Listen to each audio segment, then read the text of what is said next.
पावसाळा सुरू झालेला आहे आणि आज मी निघालेली आहे एका भाजीच्या शोधामध्ये. तर त्या भाजीचं नाव आहे सराट्याची भाजी. ही एक रानभाजी व एक औषधी भाजी आहे. कंबरदुखी आणि सांधेदुखीसाठी अत्यंत गुणकारी अशी ही रानभाजी आहे. तर घरापासून काही अंतरावर गेल्यानंतर मला ही सराट्याची भाजी मिळालेली आहे. तर मी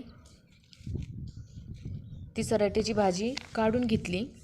मुळासकट मी ती भाजी काढून घेतली. ही जी भाजी आहे तर ह्या भाजीला छोटे छोटे काट्याचे बोंड असतात आणि या भाजीला पिवळ्या कलरची छोटी छोटी फुले असतात. ही भाजी निवडताना या भाजीच्या शेंड्याकडील जी कोवळी कोवळी पाने असतात तर ती कोवळी कोवळी पाने घ्यायची आहे. तर तुम्ही बघू शकता मी या भाजीचे कोवळी कोवळी पाने निवडून घेत आहे. तर अशा प्रकारे मी या भाजीची पाणी निवडून घेतलेली आहे. पाणी निवडून घेतल्यानंतर ती भाजी स्वच्छ धुवून घ्यायची आहे. 2 ते 3 पाण्याने ही भाजी धुवायची आहे. त्यानंतर आपण या भाजीसाठी मसाला काढणार आहोत. तर या भाजीसाठी 8 ते 10 हिरव्या मिरच्या, 7-8 लसणाच्या पाकळ्या आणि भाजलेले थोडेसे शेंगदाणे घ्यायचे. तर शेंगदाणे आणि मिरच्याचा आपण कूट करून घेणार आहोत. त्यानंतर लसूण ठेचून घेतलेला आहे आणि इथं बारीक चिरलेला कांदा आणि त्याचबरोबर मठाची भिजवलेली डाळ घ्यायची आहे. त्यानंतर कढईमध्ये 2 चमचा तेल टाकून त्यामध्ये ठेचलेलं लसूण टाकून परतून घ्यायचं आहे. त्यानंतर त्यामध्ये बारीक चिरलेला कांदा टाकायचा आहे. कांदा लाल होईपर्यंत परतून घ्यायचा आहे. कांदा लाल झाल्यानंतर आपण जी भाजी स्वच्छ धुवून घेतलेली आहे तर ही सराट्याची भाजी त्यामध्ये टाकायची आहे.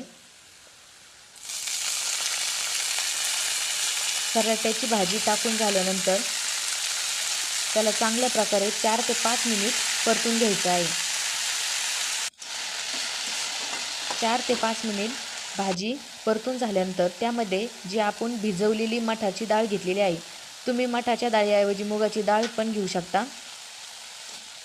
मठाची डाळ त्याचबरोबर आपण त्यामध्ये जो आपण शेंगदाण्याचा व मिरचीचा कूट करून घेतला होता तर तो कूट त्यामध्ये टाकून घ्यायचा आहे.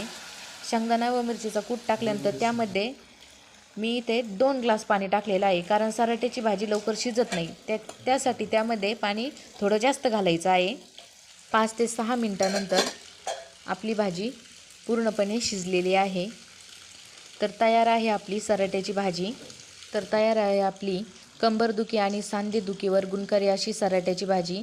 ह्या भाजीची जी टेस्ट आहे तर ह्या भाजीची टेस्ट थोडी हरभऱ्याची जी भाजी असते तर हरभऱ्याच्या भाजीसारखी या भाजीची टेस्ट लागते.